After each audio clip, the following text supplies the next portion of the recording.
Hey guys, it's Lion here with Hobbies Man once again, and today we're going to be doing another book review. We're going to be looking at Rock, or Roke, I guess is another way of saying this. I'm not really sure what the actual Persian pronunciation for this would be. Maybe it's Arabic, I can't remember. I'm pretty sure it's Persian, but I don't know what the pronunciation should be, so I'm just going to go with Rock, even though it sounds like a rock instead of a bird, but you know, it is what it is. The author here is Robert M. Kerns.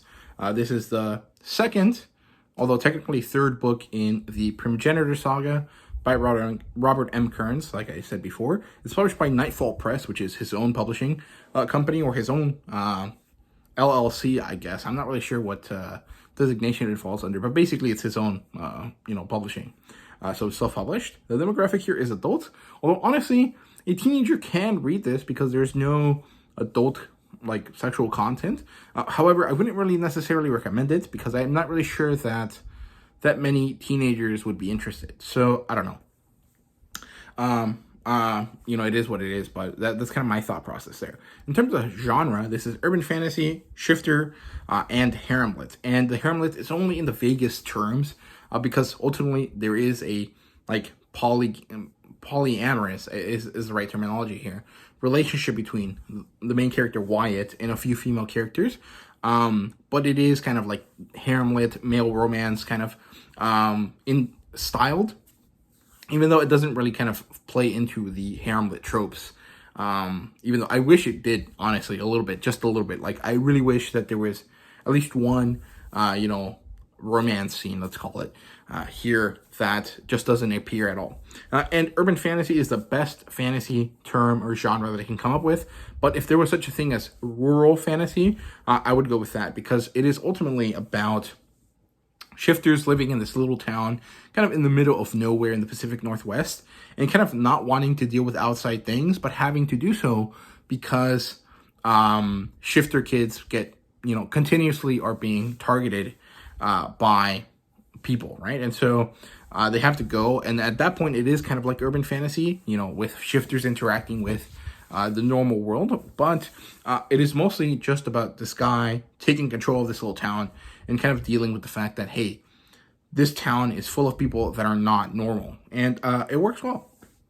Adaptations wise, it does not have one, but this could easily be a TV show like Originals, or honestly, I would prefer it to be like Originals. I don't think it would really work as like the Vampire Diaries. I mean, I know that those series are connected, but the Originals is a little bit more adult feeling than Vampire Diaries to me. So yeah, honestly, it would be really good as a TV show, but it would have to be a little bit steamier for that to work, so that something like a CW cable network would want to pick it up, right? So yeah. Ratings wise is a 4 out of 5. I have a mild complaint here that is a little bit more significant than previously. Again, it's not actually about the writing here. It's about my expectations and how they're not met. And that's not really an issue with the writing. Like it's not a real problem. It's a personal preference, right? So yeah, I don't know why I keep specifying that, but I think it's important to know the difference between the two. Like, this is not an objective complaint. This is a subjective one, right? So yeah, premise-wise, this is basically a new primogenitor has appeared. Basically, Carlene was the only one for like 70 years, and then Wyatt shows up. And after that, a lot of new ones seem to be turning up, right? And this is a problem or a situation that is important to kind of deal with, right? So this new primogenitor appears. She comes to Precious with an issue, Precious being the town that they live in, and a hidden group of nebulous men or women, or a group of people are trying to take magi and shifter children for experimentation. And so this is a problem that needs to be solved because this should not be happening under the rules that the shifter community has with the U.S. government, right? And like in the book. So pretty good premise here, but I think that some of the execution with the new primogenitor is kind of weird. It doesn't work properly for me because it kind of delves into territory that doesn't fit with all the other ones, right? So yeah, I'll talk about that when I get around to that part of the story. So it opens with Carlene being with her sister. And this is because there's a social tension issue that comes up with Carlene's family later on in the book. So it sets up the social issue for Carlene and her polyamorous group with Wyatt and Gabrielle. And basically, it sets her up against her family because her sister is telling Carlene that her brothers are actually kind of angry at Wyatt for the fact that he basically mollywomped or severely humiliated a wolf shifter, and Carlene's family are all wolf shifters, right? And her brothers are significantly older than her, and since she's like 70-ish, her brothers are basically like 100 years old, even though they still look like young men. And so it makes sense that they would be set in their ways and would want to stick with like more conservative kind of viewpoints in the shifter community compared to Wyatt's pretty progressive vibe, right? So yeah, overall, it all is understandable and it makes sense. And it's also relatively relatable to normal people. So I really appreciate how Robert here knows how to write these things in a way that is very specific to the characters, very logical, and also very relatable to other people. So I like that. I think he does a great job with writing here. So yeah, she basically leaves. She goes back to Precious, and on the way back, she finds a new shifter. She can't actually identify what type of shifter it is by scent, although she usually should be able to. But she helps this shifter deal with the fact that she has hunters after her, something that is pretty rare, but, important. And she takes this new shifter back to Precious for help, right? And basically, this brings up the issue of a hidden group wanting Magi and shifter children. And as this is being set up, Vicky shows up, Vicky being Wyatt's sister, and she asks Carlene for help. She wants basically an escort into a nebulous situation that she's not too sure of. And good thing she did, because when they end up being there, they basically end up having to fight against some bad guys, right, that are trying to trap Vicky, but thanks to Carlene's kind of shifterness not working, or working despite these, like, Magi dampeners that they put in the room, she manages to help Vicky escape. And so now they basically end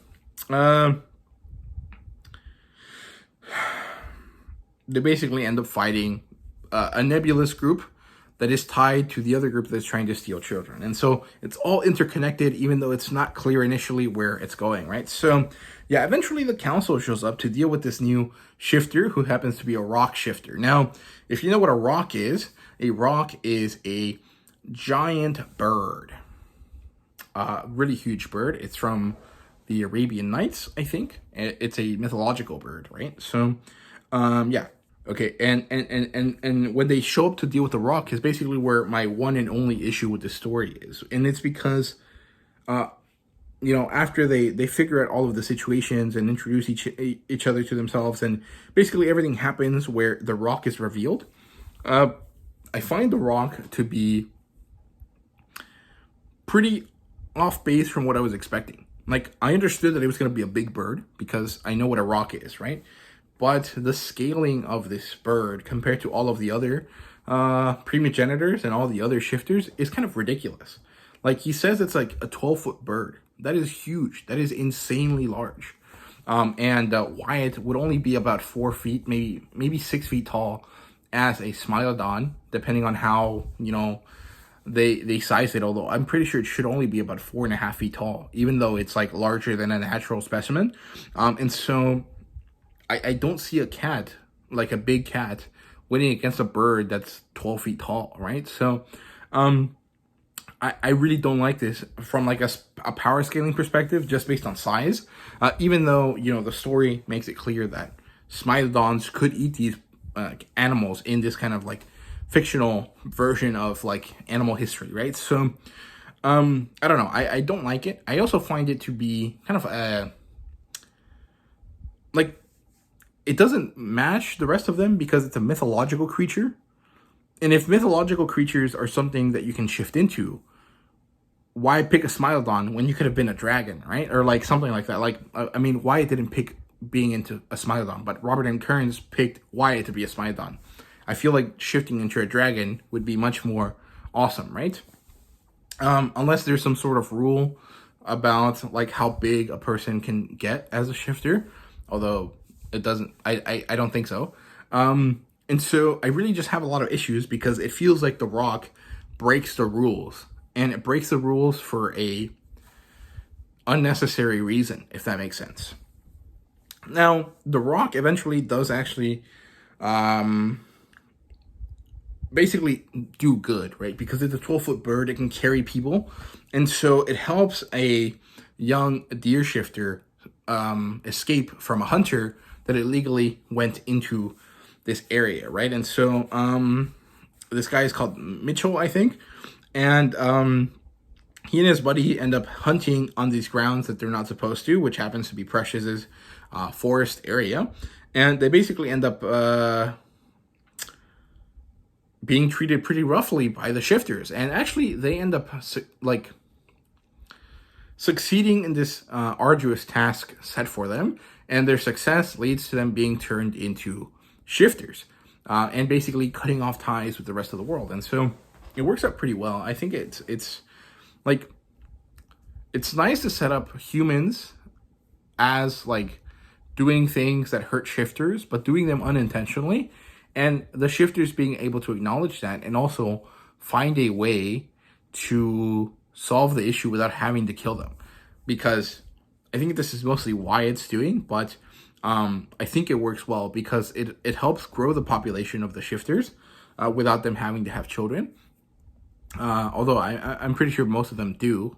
It's just kind of weird because they live forever. So like functionally, you might not want to have that many children because if you continuously make immortal people, it's hard. But also because of the way that shifter culture is, they kind of cut down on a lot of people as well. So I don't know. It's kind of interesting how that kind of balances out. But I really appreciate how they made this happen, right? So yeah, eventually there's this setup to a trip to Washington, like Washington, D.C.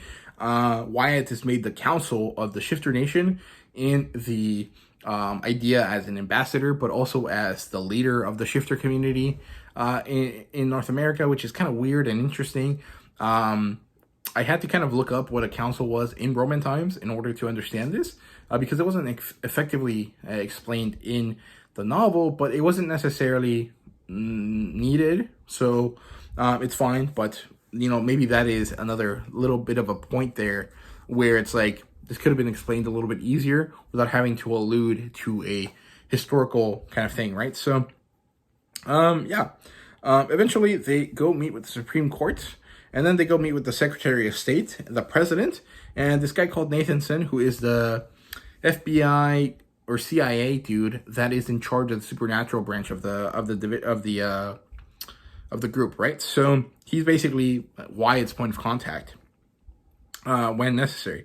It turns out that the Attorney General is a bad guy. I think it's an Attorney General. I can't remember if it's the Attorney General of the Secretary of State, but basically one of them happens to be bad, and he betrays people after he gets put into a weird situation. Basically, Wyatt fixes all the issues pretty quickly just by being himself, right? Turns out the president is a fan of the shifters, and she wants to touch Wyatt's fur. And it's interesting to set up this the situation here because it might mean something for Wyatt later on, right? But also, there's this setup here with one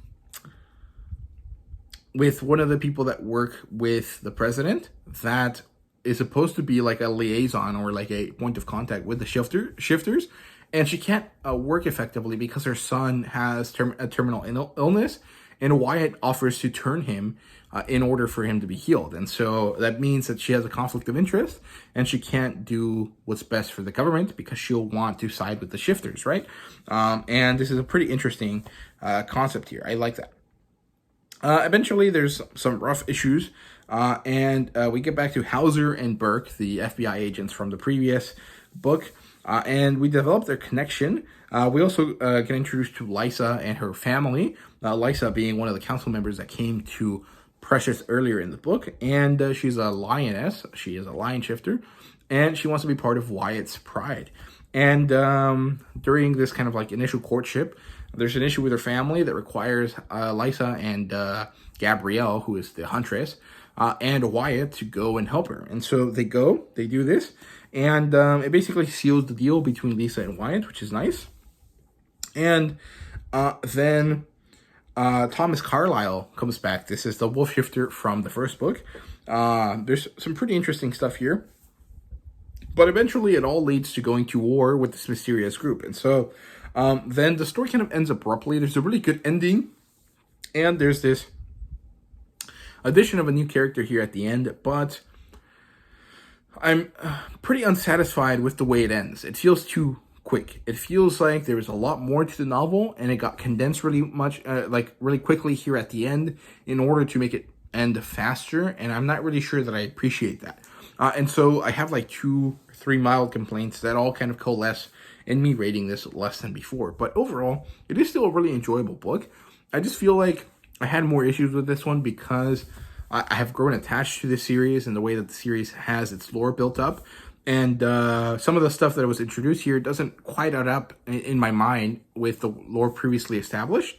And so those inconsistencies bother me. So this might be a complaint that goes away over time if I read Counselor Times and the book after that, and it kind of like explains the issues that I had, or it might not. I'm not really sure, but it is what it is. In terms of characters, we basically get introduced to Sloane Martinez, who is the rock shifter, and Olivia Williams. And Olivia Williams is a president character. She's supposed to be a Hispanic person. And I feel like their names should have been switched if that was the case. I feel like a Hispanic-sounding last name better evokes the idea that this person is Hispanic, even if they might not be like second-generation Hispanic, better than having just their first name be Olivia, which is basically a name that any country, any person can have, right? Because, you know, Europeans that are not Hispanic have that name. Americans that are not Hispanic have that name. And of course, Hispanic people also have that name. So I feel like a Hispanic sounding last name would have been better for Olivia Williams to present herself as a Hispanic president. But that's just my opinion. You know, it might not be correct. I just feel like it would have been a little bit more, like it would have made more sense. So yeah, those are the only 2 relevant characters that are introduced. Well, as well as Lysa, but she's kind of introduced throughout the whole book, so she kind of feels like she's been in the series for a while. Yeah, in terms of world building, I have issues with the rock, which I explained, but I'll explain them again just to clarify. I think that the fact that it's a mythological creature as opposed to a real life creature is kind of weird because it establishes that there's mythological shifters or shifters that shift into mythological creatures, and it feels like there should be a different tier from primogenitors, right? So this is kind of like like zone fruits in One Piece, but it is what it is, right? So zone fruits basically are these their magic system in One Piece that allow people to turn into animals, right? So there's your standard stuff, like turning into a giraffe or a dog or, you know, a wolf or a bird, a hawk, right? And then there's ancient zones, which is basically dinosaurs. And then there's mythical zones, which is like mythical creatures, right? And so the rock to me feels more like a mythical creature than it feels like an ancient creature. And so it feels like this should be a different classification. And because of its size comparison to basically every other shifter, I don't like it because it feels like there's this character that is new that has basically nothing going for them because they're kind of like a very like sad, like not very powerful feeling individual. And these happen to be put into this very powerful kind of position, and also the inherent power of being a larger animal compared to everyone else, right? So I just feel like it doesn't work with the rules established, and like it feels like bad power scaling, and maybe that's not important, but it bothered me. So yeah, and I love the stuff with Merlin. So Merlin gets properly introduced here, and we get to see him interact with the rock, and that's how we learn that it's a mythological creature. He calls it like an Aed or something, and that means that it's like a magic bird, right? Also, a rock is a magic bird. So yeah, overall, if the rock was a terror bird instead, I would have been very happy with that. And I would have not minded it being called a rock instead of something else because it's fine. Although the rock could have been more like an Argentina's albatross or whatever. Like, you know, those pictures of those giant black birds that you've seen all over the internet. I'll see if I can pull it up here so you guys can see what I'm talking about. But that bird is not 12 feet tall. That's like a 6 foot tall bird, maybe. And I feel like that would have been a good sized bird, right? So, yeah. I don't know why I keep harping on this, but it bothered me. Fan service wise, there's none. This is not a series that has that. It has like teases of it. It has like moments where you know, oh, this is basically teasing up the scene that would go to fade to black in other books, but here it just doesn't even go to fade to black, right? So, yeah, this is another complaint that I have. Basically, I wish that there was more raunchiness in the book, but it's not necessary. So it's a personal preference thing. It doesn't mean that Robert M. Kerns is bad at writing this, right? At all. So yeah, ratings wise, 4 out of 5. Basically, the most important part here is the shift at the end of the story, where it feels like it just kind of goes and hits the gas and goes really, really fast. And I don't like that because it feels like there was another 50 to 100 pages left in this book. And I would have liked to read those, right? So yeah, those are my thoughts here on Rock. This maybe is a little bit longer and a lot more disheveled than my previous 2 Primogenitor Saga books. But I basically reviewed those a few weeks after reading this. At this point, this is basically 2 months after reading this. And basically, also without, like, being out of practice for like 3 or 4 weeks of not making videos, right? So I hope you guys enjoyed. Let me know what you guys thought down below, and thank you guys very much for watching. See you guys later.